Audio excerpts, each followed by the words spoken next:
जय विद्यार्थी मित्रांनो, आपलं सहर्ष स्वागत आहे स्वराज्य करिअर अकॅडमी अंधारी, तालुका सिल्लोड, जिल्हा छत्रपती संभाजीनगर.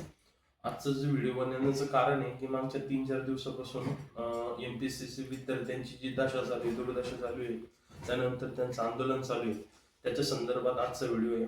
बघा, क्रमवारी सांगतो मी.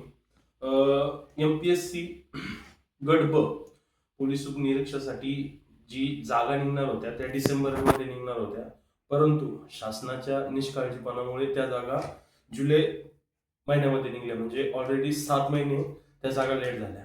तर त्यानंतर वारंवार एमपीएससी करणाऱ्या मुलांचं ठीक आहे, जागा थोड्याशा लेट निघल्या. जो जी आर होता जागेचा तो जुलै महिन्यात निघाला, 7 महिन्यानंतर लेट निघाला. ठीक आहे, ते मान्य केलं. पण त्यामध्ये जे एमपीएससी करणारे, स्पर्धा परीक्षा करणारे मुलं होते, जे या परीक्षेला बसणारे, त्यांची एक मागणी होती की आम्हाला वय वाढवून द्या. म्हणजे त्यांचा मुद्दा हा होता की जे वय आम्ही बसत नाही ज्या वयामध्ये, ते वय आमचं वाढवून द्या.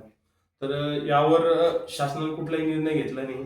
तर विद्यार्थ्यांनी 1 जानेवारीला महाराष्ट्राचे मुख्यमंत्री देवेंद्र फडणवीस यांनी 1 तारखेला पिंपरी चिंचवड येथे सभा होती. त्यावेळेसही काही एमपीएससीचे विद्यार्थी त्या ठिकाणी त्यांना भेटायला गेले, परंतु त्यांनी टाळाटाळ केली आणि उडवडीची उत्तर दिली की सांगितलं की मी संध्याकाळपर्यंत ट्विट करतो. परंतु संध्याकाळी त्यावर काही ऍक्शन घेतले नाही.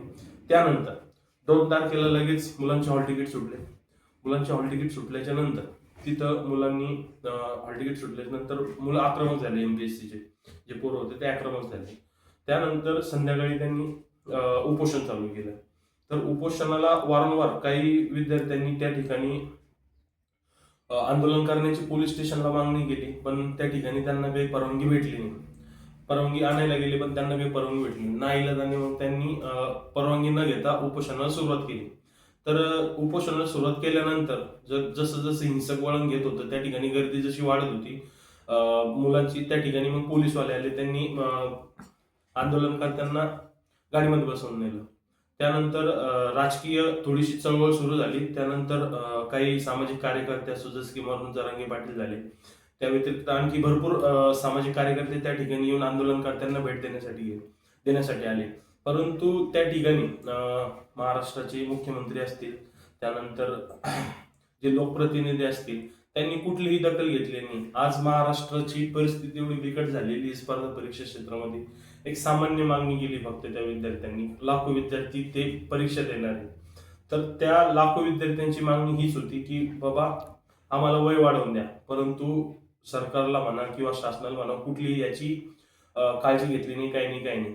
परंतु बघा, ज्या वेळेस एखादा मुलगा स्पर्धा परीक्षेची तयारी करतोय, त्याला तुमच्यासारख्या भिकारचोट शासनकर्त्यासोबत, लोकप्रतिनिधीसोबत तर झगडावंच लागते, स्वतःच्या परिस्थितीसोबतही झगडावं लागतंय आणि साठी सुद्धा त्याला टिकून राहण्यासाठी झगडावं लागतंय.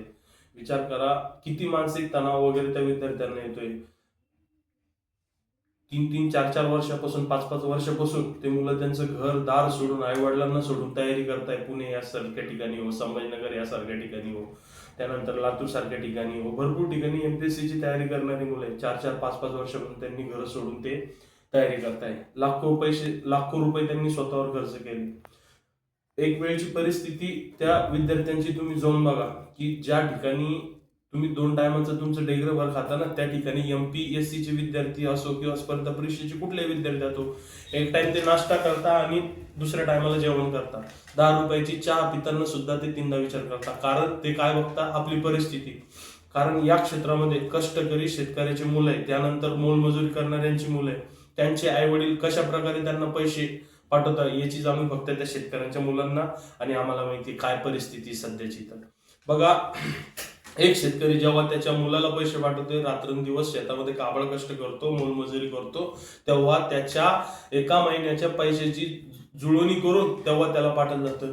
आणि त्या परिस्थितीची जाणीव ठेवून स्पर्धा परीक्षेची तयारी करणारी मुलं तयारी करताय. जर तुमच्या हट्टामुळे जर लाखो विद्यार्थी मुकत असेल, तर तुम्ही हे पाप कुठं फेडणार आहे याचा नक्की विचार करा. आणि होतं ते झालं, लवकरात लवकर तुम्ही याच्यावर निर्णय घ्या आणि वयवाढीचा मुद्दा जो आहे तो मार्गी लावा. तुम्ही सगळ्या गोष्टी, मीडियालाही माझी रिक्वेस्ट आहे की तुम्ही आंदोलन आत्ता महानगरपालिकेचे फॉर्म भरणं झाले, 31 डिसेंबरला शेवटची तारीख होती.